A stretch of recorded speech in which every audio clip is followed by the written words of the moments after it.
Untuk malam hari ini kami akan menjelaskan tentang sifat wajibnya Allah 20 yang ada di dalam diri kita masing-masing. Tetapi sebelumnya perlu diketahui bahwasanya sifat di dalam diri kita manusia itu ada 2. Nanti 20 dimasukkan 2 sifat. Iki wis mesti Bapak Ibu.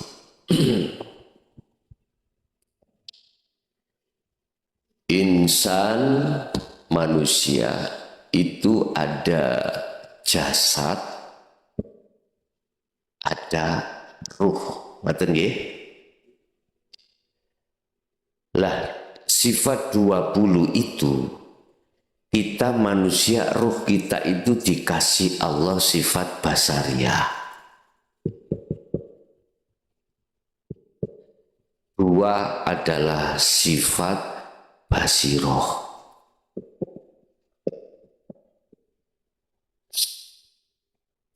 Basariah, basiroh.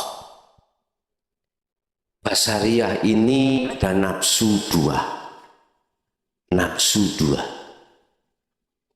1 namanya nafsu nafsiyah. 2 nafsu amaroh. Yang basari, yang basiroh ada nafsu lawamah. Ya, ada yang alawamah, wong Jawa gampang. Yang ketiga, yang keempat adalah mutmainnah. Dulur papat iki ada di dalam diri kita. Ya. Kita tidak akan pernah bertemu terhadap dulur papat iki apabila kita tidak kholwat atau kita tidak uzlah, tidak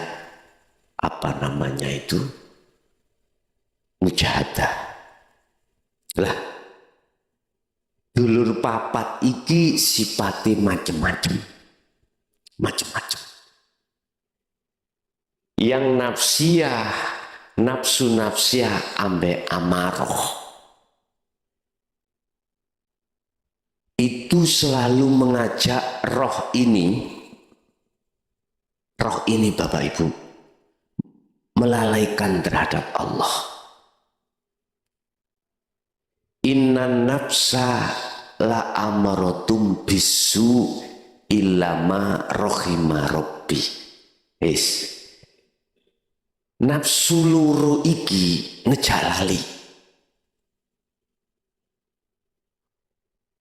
Jangankan kita di luar aktivitas sholat 5 waktu.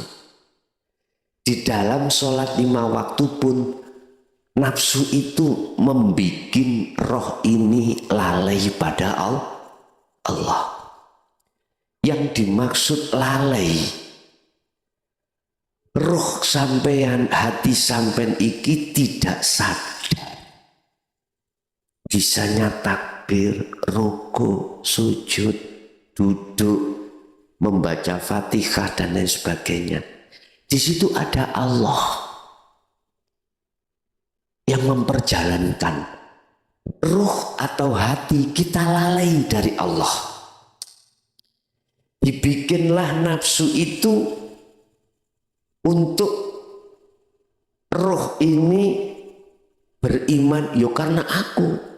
Sebab aku kuat, sebab aku iso maca Fatihah. Nafsu iki mesti ngoten. Estu. Terus di luar sholat kita banyak mengalami aktivitas. Nafsu nafsiyah niki membikin ruh supaya lalai pada Allah. Contoh kita kerja. Contoh kita apapun aktivitas. Nafsu nafsiyah membikin bagaimana ruh kita itu lalai kalau di situ Allah lah, hanya Allah lah yang menggerakkan. Akhirnya apa yang terjadi Bapak Ibu? Lalai kita. Kalau kita sudah lalai, manakala dalam aktivitas itu ada yang nggak kita sukai oleh sifat basariah kita sebagai manusia, nafsu amarah muncul, muring-muring. Contoh, mohon maaf Bu nggih, Ibu biasanipun 1 bulan dikasih belanja oleh Bapak iku 3 juta. Lah kok ya. Lah kok bahasa Indonesia ini apa? Lah kok. Hah?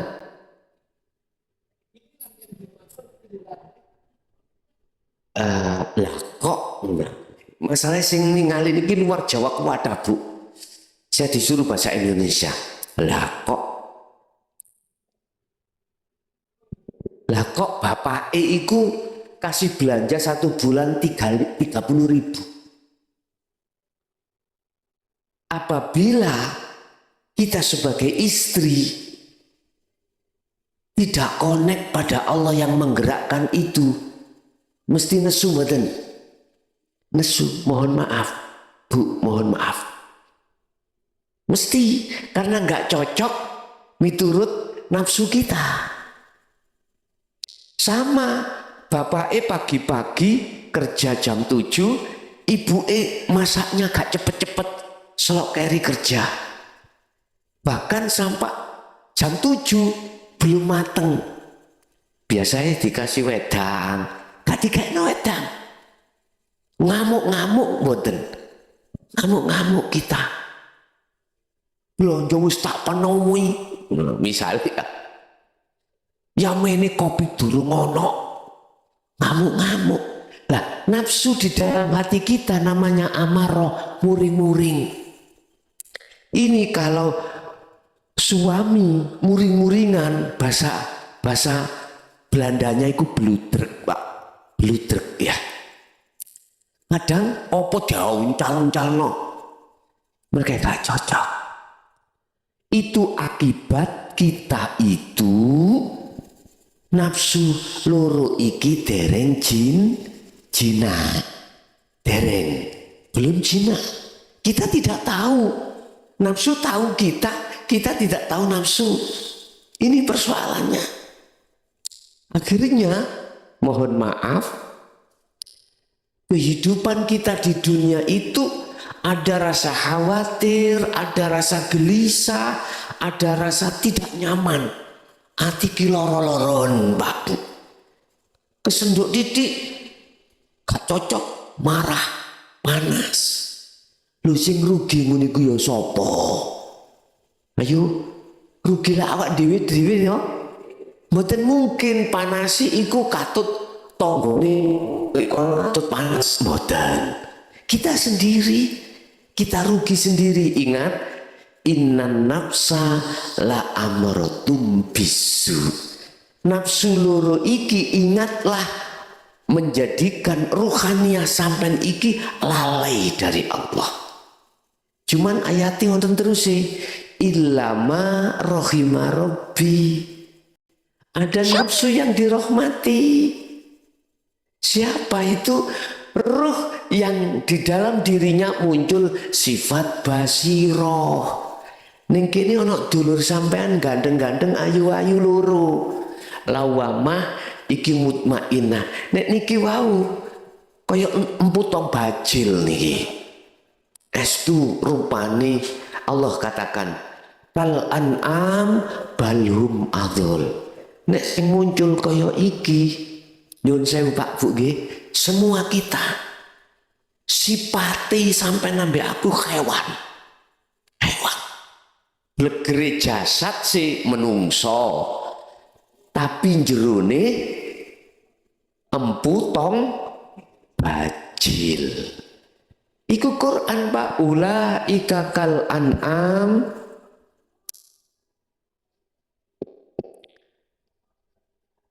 Kalau ini isi apa tulisannya lali aku.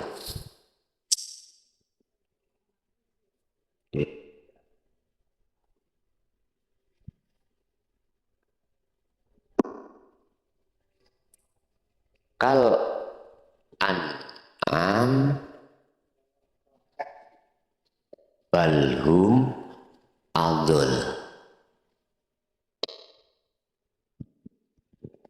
Mereka itu kita ruhaniyah kita. Kal an'am pados rojo koyo hewan. Balhum adol, bahkan lebih kejam daripada hayawan. Hayawan kira-kira contoh mawon ulo sing didahar iku paling daging-dagingan nggih. Kita pager dipangan, aspal dipangan, opo gitu ya nggih. Wis mugi-mugi kita dihindarkan Allah dari nafsu loro niki. Ngaten ya. Lah terus basiroh niki siji lawamah. Lawamah iku apa? Getuni salatku mang lali nang Allah. Getuni mang aku iki gak eling nang Allah, akhirnya ngamuk-ngamuk. Lha niki lawamah. Nek lawamah ning ati sampean sampun muncul, maka mutmainah. Mutmainah iku ya apa? Ya ayyatuhan nafsul mutmainah, wahai jiwa yang damai, hiroh sing damai. Irji'i oleh damai oleh jiwa kang anteng iku karena sampean purun bali nang Allah. Eling maksudnya, eling kabeh iku sing gerakno mung Gusti Allah. Radiyatan mardiyah, bali sampean kali kulo ini karena ridho dan diridani Allah. Apa yang terjadi? Allah katakan fadkhuli fi ibadi wadkhuli jannati. Jannatiku ayem, wis gak ono gelisah, resah, apapun boten enten. Wis minimal lah waktu sholat minimal. Lah bisanya kita ruh bisa kembali kepada Allah. Kata Rasulullah, fattabi'uni, ikuti aku. Ikuti Rasulullah yang bagaimana? Kenal diri. Kenalilah dirimu. Apa diri yang mana?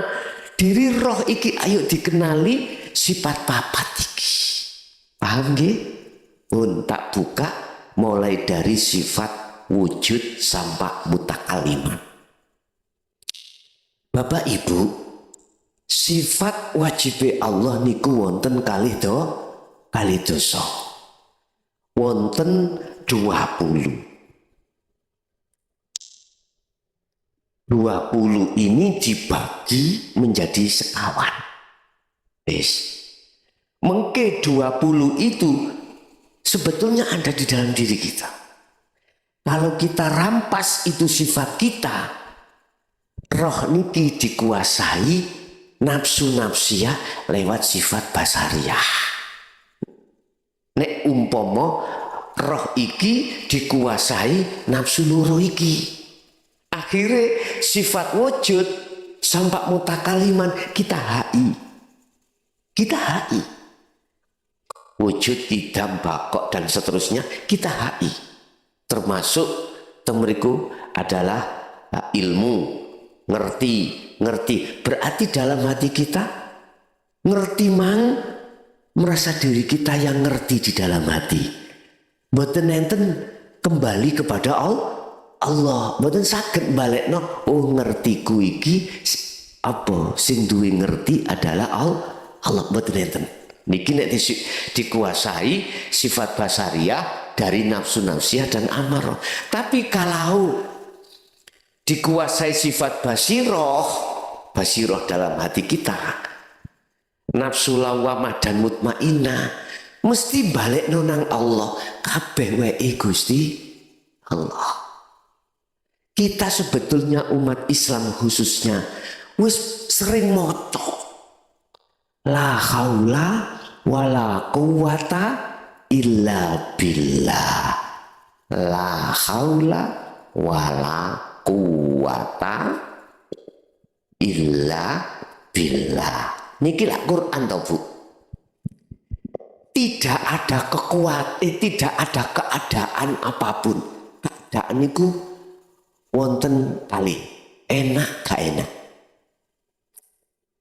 Keadaan enak, bisnisnya lancar. Sing didang ada. Terus pokoknya nggak ada persoalan, enak-enak tok. Terus kondisi keadaan nggak enak.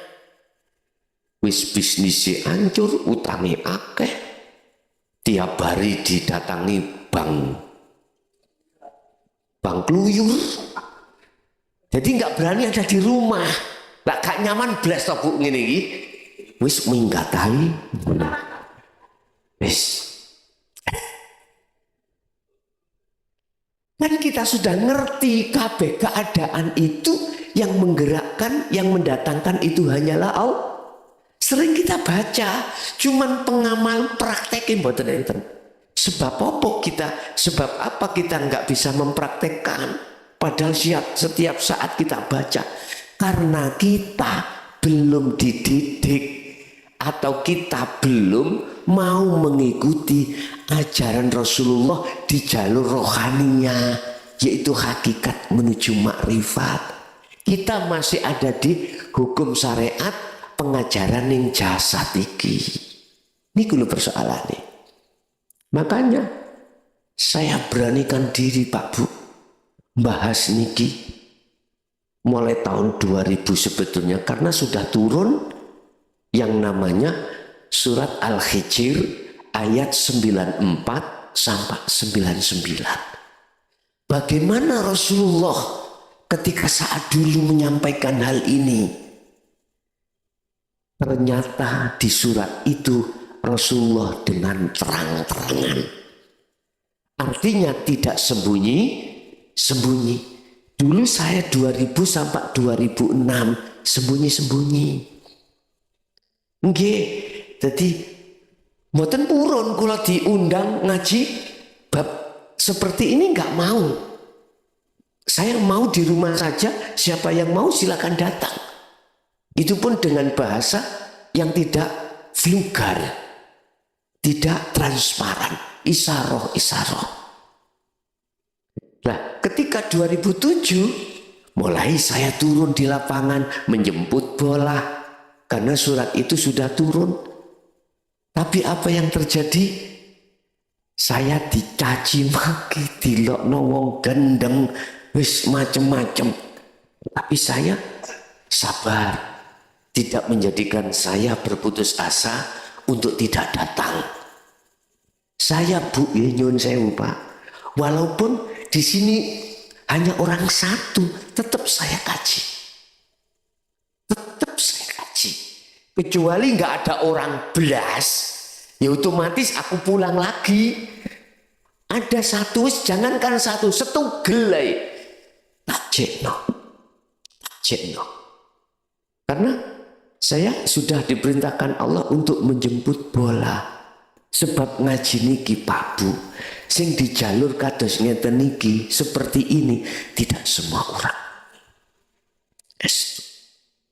Tidak semua orang bisa menerima. Karena yang saya bahas itu fokus di ruh sampean, bagaimana basiroh ini ya muncul di dalam ruh sampean sehingga bisa mengalahkan nafsiyah dengan amarah. Ini makanya sakit dibuktikan setelah jenengan ikimang sudah menerima ajaran Rasulullah ini, terus sampean praktek di dalam setiap kehidupan sampean sehari-hari, lebih-lebih di dalam waktu sholat, mesti nyaman nanti. Cara sholat iku walaupun gak maksimal khusyuk, petang rokaat, bosak rokaat iku iso khusyuk, nyaman hati sampean. terus ngadepi persoalan dunya, karena hati sampean itu bisa membaca, meresapi, menghayati semua itu Allah. Hati langsung klik teng mriku, mboten khawatir. Estu mboten khawatir. Wa may yattaqillaha yaj'al lahu makhrajan.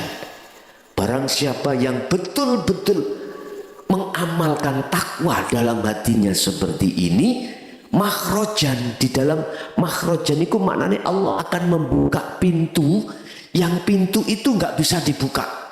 Allah buka. Artinya, yun sewu, anak gudo loro hati enggak? Loro hati. Loro hati.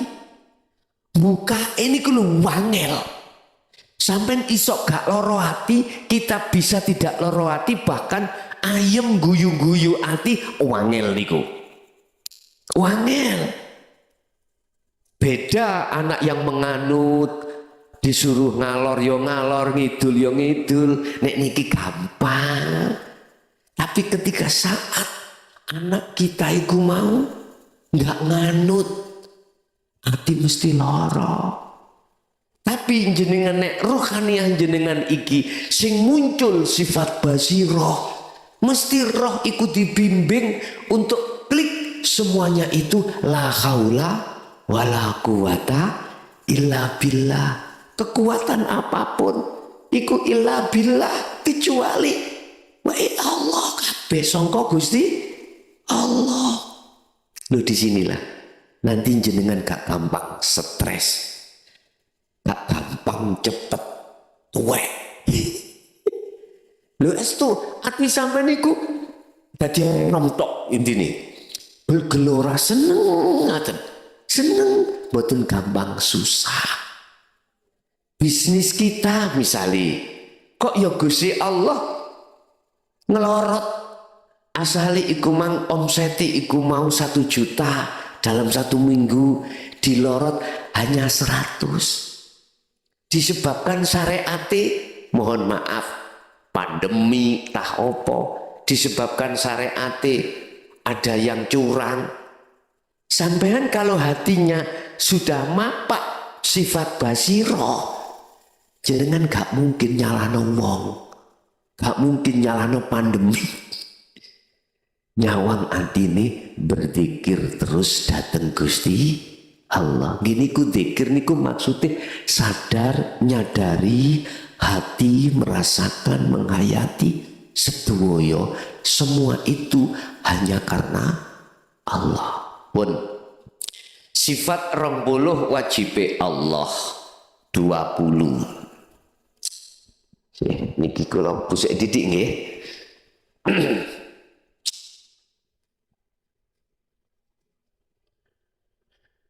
Pertama adalah wujud. Wujud ini jadi sifat nafsiyah Allah. Nafsiyah. Wis. Apa itu sifat nafsiyah? Sifat keesaannya Allah yang wajib ada dan tidak boleh tidak ada. Wujud. Wis kados ngeten iki lak wujud ta, sepidol wujud. Wis reno-reno iki wujud. Jadi yang dimaksud sifat wujud itu sifat wajib yang harus ada pada diri Allah. Terus pun diwujudi Allah, lah ngoten nggih. Selama ini kita masih menyamarkan wujudnya Allah, orang ketinggalan, tidak kelihatan, lah gitu nggih.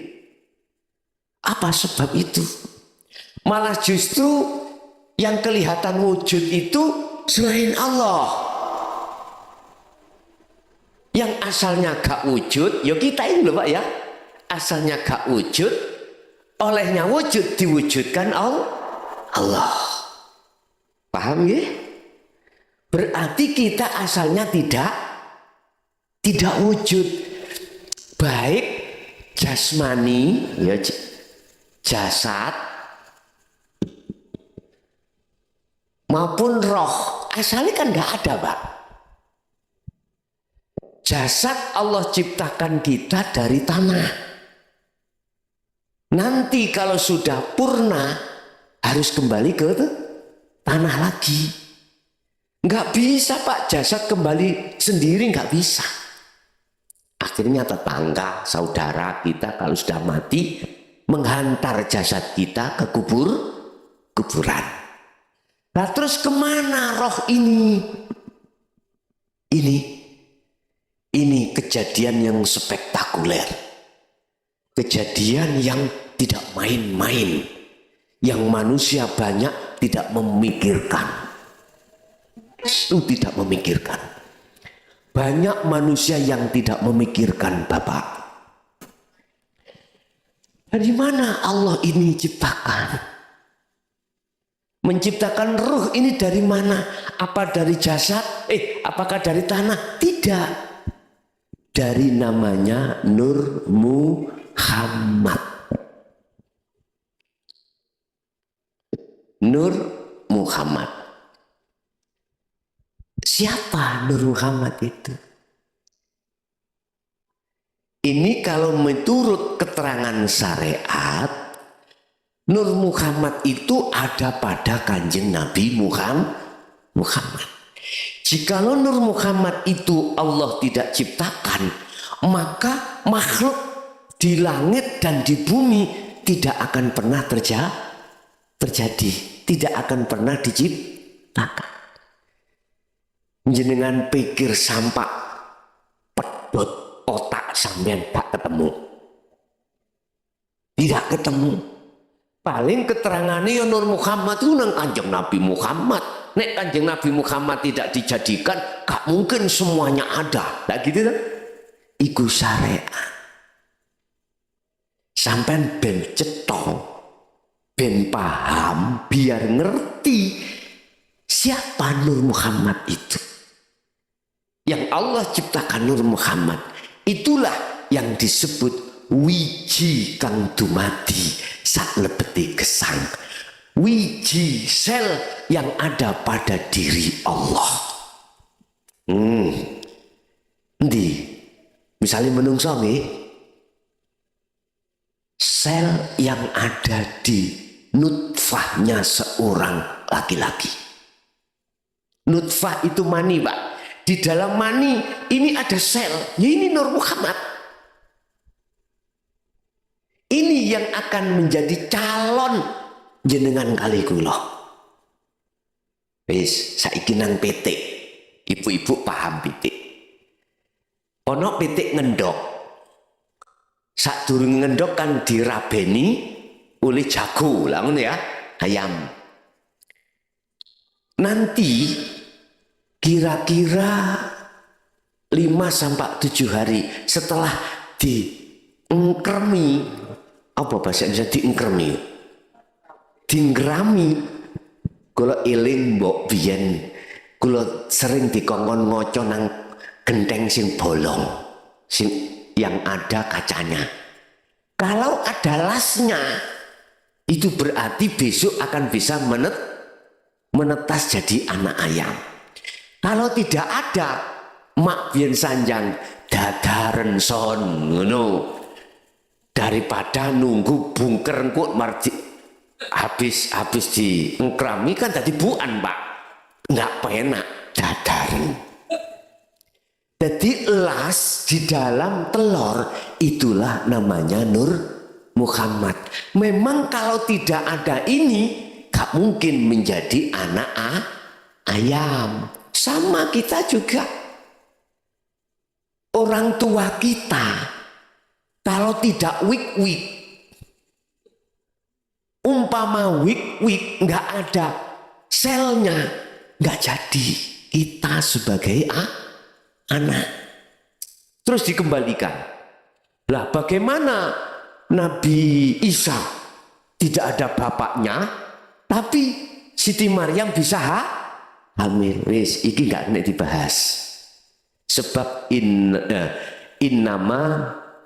In aroda syai'an ayyakula lahukum fayakun. Ini di luar akal wis. Di luar akal. Makanya dalil itu mesti ada istisna, ada dikecualikan. Allah pun juga mampu berkuasa menghendaki anak bayi lahir dari seorang ibu tanpa bapak. Contohnya Nabi Isa, ibu Siti Maryam. Ini Bapak Ibu, Allah kuasa seperti itu walaupun akal tidak bisa menerima. Wis Bapak Ibu. Lah Nur Muhammad iki dari mana? Dari Alladzi. Alladzi ku siapa? Alladzi itu wujudnya Allah. Allah itu nama Bapak Ibu. Kalau nggak percaya, lihat di dalam surat Al-Fatihah ayat 1. Bismillahirrahmanirrahim. Dengan menyebut nama. Terus yang memiliki nama Allah itu siapa? Spidol itu nama wujudnya ini. Serban itu nama wujudnya ini. Penghapus itu nama wujudnya yo ini. Rokok namanya iki wujudnya. Loh, tidak ada yang sama. Gitu, wujudnya nggak ada yang sama. Artinya itu menunjukkan sifat keesaan Allah. Sifat keesaan Allah. Saiki nama Allah itu wujudnya mana? Dibuka di dalam surat Al-Isra ayat 1. Sampai nih hati sampean condong terus sampai subuh iki kuat sampean. Mari ngono kula sing remek ya. Kula niki Pak Bu mohon maaf cara akal. Wayah. Estu mendalu kula niki luar kota pagi kerja. Dalu luar kota pagi kerja kados robot. Kula nek umpama saya kalau memakai akal gak mampu Bu kula Pak, mboten mampu. Estu mboten mampu. Udah karena ini tugas tetap. Pagi tetap kerja. Bila mboten kuat kerja saking ngantuke wonten kasure mriku. Kula tilem.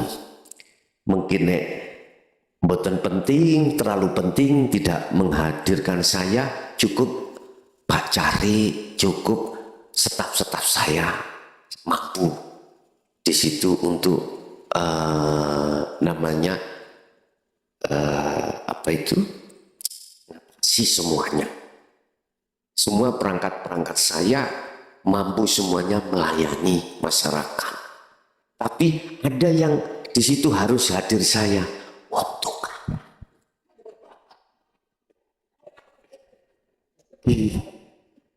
niku masalah bersiko ngian. Kalau tidak mampu baru saya digugatangi. Tapi masih tidur hanya 1 kali siang. Sebelah mriki wonten kasure, ngoten. Pun siap lah. Mana surat Al-Isra ayat 1 kula tulisi teng mriki subhanalladzi. Niki dilihat dari makna maha suci sopo alladzi. Mboten ditulis Allah. Subhanalladzi asra bi 'abdihi lailan. Lu enggak ada Allah ya. Maha suci. Siapa yang maha suci? Zat. Alladzi niku artinya zat. Zat itu bahasa orang gampang, urip, hidup. Dialah hidup yang ada di dalam dan di luar diri kita yang menjadikan kita bisa sampai ke sini. Coba nek gak ono urip ning awak kula, saged ndugi mriki ngaji ngeten iki? Mboten saged. Mboten saged. Yaitu wujudnya Allah, yaitu Tapi bukan tulisan Aladi loh ya. Bukan. Bukan tulisan zat atau hidup. Bukan. Bukan tulisan itu. Bukan tulisan, bukan nama. Terus apa? Bapak Ibu, sesuatu yang harus jenengan imani di dalam hati jenengan. Yang harus sampai imani dalam hati jenengan. Sebab namanya hidup, itu jenengan bisa bertemu roh ini hanya dengan iman. Roh iki duwe iman. Lah, hidup itu yang menciptakan Nur Muhammad ini. Wa nafakhtu, dan kutiupkan rohku, kata Allah. Ya Nur Muhammad itu di dalam jasad. Akhirnya jenengan kali kula niki saged apa? Bayi iku saged obah, akhirnya ono proses 40 dina jadi getih, jadi daging, akhirnya penyempurnaan, barulah sempurna, namanya insanul kamil. Pun iki semuanya karena Nur Muhammad memang. Pun ketika kita di dunia ini sudah melihat bahwasanya selain Allah itu wujudnya sebab diwujudkan, akhirnya kita belum bisa melihat sejatinya yang duweni wujud. Siapa? Allah.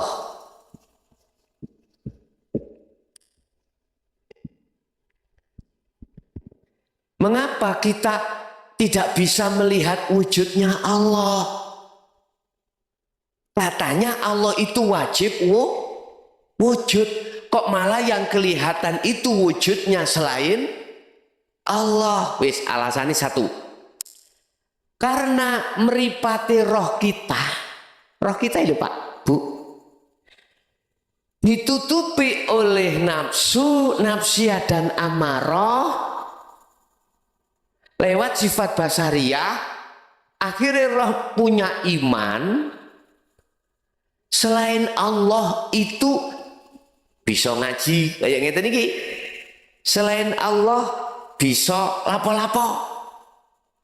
Iman di dalam hati kita manakala muncul seperti itu, maka jangan harap mripate roh iki bisa mandeng nyawang wujude Gusti mboten saged. Satu. Nomor dua, yang kita gunakan melihat Allah itu kebanyakan manusia dengan mata dohir niki lho. Akhirnya sing ketok iku ya makhluk ngeten niki. Sementara di dalam angin niki hawa gak ketok. Akhirnya ngomong sing kosong iki berisi, sing berisi iku kok kosong. Boleh ngoten. Tolong, Allah itu jangan kau lihat dengan mata dohir. Nek kau melihat dengan mata dohir, yang terjadi ya niki, kosong niki. Ya ini Allah. Tapi lihatlah dengan mata hati. Baru akan tampak wujudnya Allah ini. Yang kita terka kosong ini. Akhirnya dibalik Pak.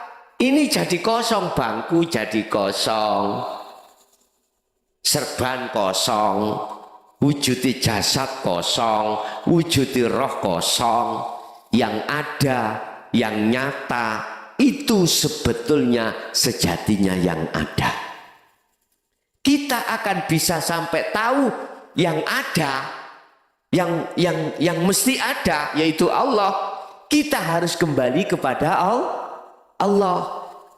Kembalinya bagaimana? Kita kan asalnya tidak ada. Terus kita diadakan, akhirnya kita merasa ada. Manakala Anda ingin tahu sebenarnya yang ada, kembalilah kau dari asalmu. Apa asal kita? Tidak ada. Berarti kita harus kembali yang tidak ada. Artinya kita jangan merasa ada. Itu kuncinya. Kalau selama kita makhluk masih merasa ada wujud, nggak bisa. Nggak bisa tahu wujudnya yang sebenarnya. Yang punya wujud itu siapa? Hanya Allah. Apa sih sifat wajib itu? Sifat yang harus ada pada diri Allah. Lawan katane wujud itu tidak wujud. Dan sifat tidak wujud itu menjadi sifat wajib kita sebagai makhluk manusia. Tapi mengapa kita merasa wujud? Tangan tentu. Karena kita wujudkan oleh Sang Yang Maha wujud.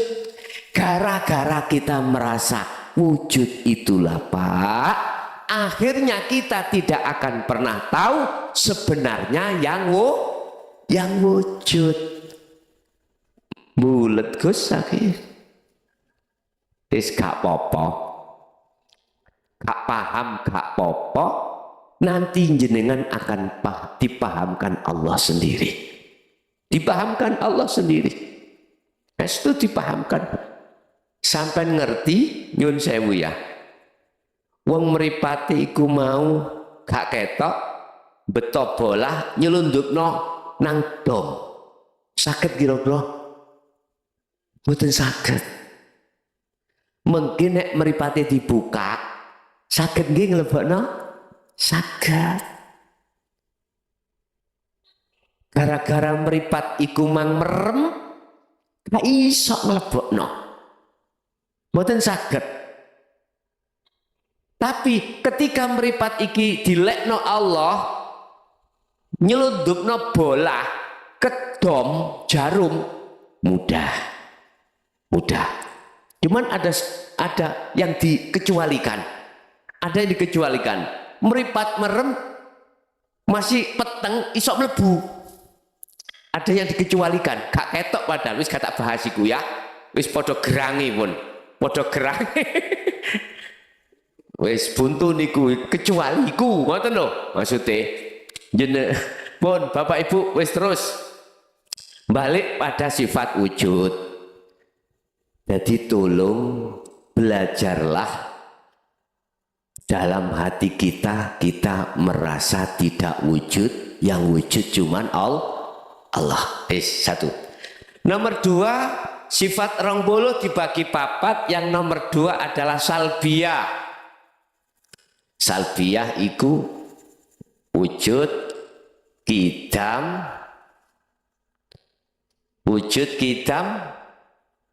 bakok nggih. Bakok terus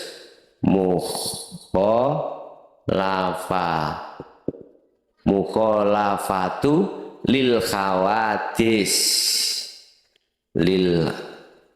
khawadisi qiyamuhu